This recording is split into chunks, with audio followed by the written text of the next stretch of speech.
Welcome back to The Explainer. Today, we are diving into something that is honestly just mind-bending, the hidden mechanics of civilizational collapse.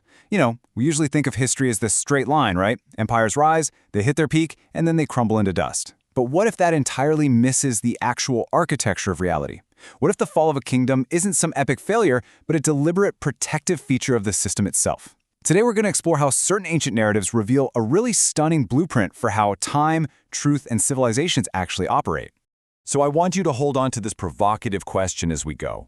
Is the collapse of a civilization the end, or is it a calculated preservation? We are about to undergo a massive paradigm shift here. Just as a tree naturally drops its leaves to survive the harsh winter, human history seems to operate on this universal mechanism. The outer container literally has to be shattered so that the pure internal signal, the seed, can survive. Okay, let's dive into this. Here is the structural loop we're going to be decoding today. First, the illusion of completion. Then, refusal and the fold. Next, compression of the seed. After that, the voluntary surrender. And we'll wrap it all up with the recursive law. All right, part 1, the illusion of completion, reaching the apex. Our source text points us to the narrative of the guests arriving first at Ibrahim and then traveling on to Lut's city. Now picture this city. It is standing at its absolute highest point of expansion. It's reached what the text calls the cubic apex. We're talking total abundance, confidence, absolute certainty. Because they've completely mastered their environment, they mistake their completion for invincibility. They literally feel like they built heaven on earth. But right at this apex, the warning arrives. The guest enters their streets. And what's wild here is that in verse 1178, Lut doesn't actually warn them about destruction. He speaks to them about purity and rushed, spiritual maturity. The civilization is being tested by how they treat the truth that just arrived at their door. And, well, they fail. Instead of buffering the truth, they demand violent access to it. This refusal is what initiates the collapse, leaving just one single surviving house. Moving on to part 2, refusal and the fold, the mechanism of collapse. Now, what's really interesting about this slide is this concept of the fold. Because this isn't just some arbitrary act of angry divine wrath. Not at all. It is a highly calculated geometric inversion designed specifically to reset a corrupted system. Think of it kind of like a Mobius strip. The civilization took the truth and corrupted it. So the system literally folds in on itself. It turns the corrupted structure upside down for one reason, to extract that pure seed, the one surviving house. And when you draw a parallel across these ancient narratives, it's pretty incredible. Look at Adam and the tree, and compare that to Lut's city and the guest. Adam mistakes the tree for permanence, right? While Lut's city mistakes the guest for a possession. In both of these cases, the test isn't about whether people can endure deprivation or hardship. The test is whether humans can willingly release their grip on what appears to be heaven itself. And this perfectly clarifies why the overturning happens the way it does. Dawn doesn't actually bring the destruction. It merely unveils what was already entirely decided by the civilization's own orientation.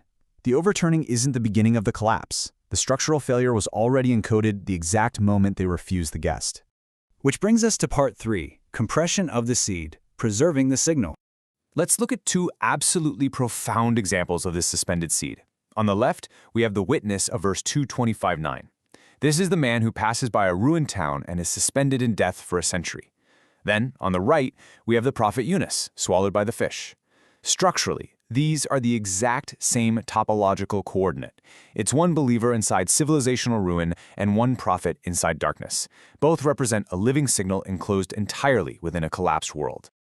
The visible structure perishes. The invariant survives.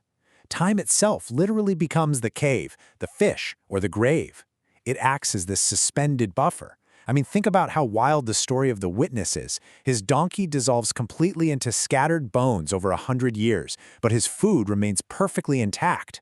The truth, the invariant signal, is held perfectly safe in the dark, just waiting to be reactivated. All right, part 4, the voluntary surrender, the Zayd phase. So, the crucial point is right here, where the whole pattern shifts from a passive consequence to an active choice. Lut's city experiences an involuntary fold forced on them because they refuse to let go. But contrast this with verse 33-37, the narrative of Zayd. Zayd performs the fold through voluntary surrender. Instead of waiting for some catastrophic collapse to remove his worldly attachment, the container is surrendered while the civilization is still standing, allowing the transmission to continue smoothly. Because ultimately the transmission has to survive its container.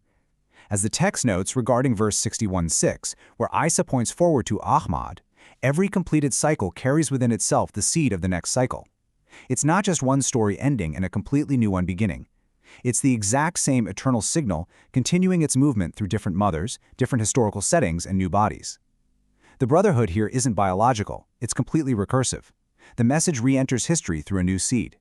And finally, Part 5, the recursive law, the unending cycle. And this brilliantly illustrates the grand unified theory connecting all of this, perfectly mapped out in verse 2260. A prophet takes 4 birds, scatters their fragments across different mountain peaks, and then calls them back. The reassembled bird then becomes the source of a new scattering. This is the exact map of human civilization. We scatter, we reach our apex, we experience the fold, the pure seed is extracted, sent into compression, and finally returns to begin a new scattering. It never truly ends. So you see, these are not just separate, isolated historical events. The overturned city, the surviving house, the man asleep for a century, the prophet and the whale, the scattered birds. They are all successive appearances of one universal recursive law. Every single civilization reaches its 1178 moment. Every civilization encounters its fold, and every single fold is meticulously designed to preserve a seed.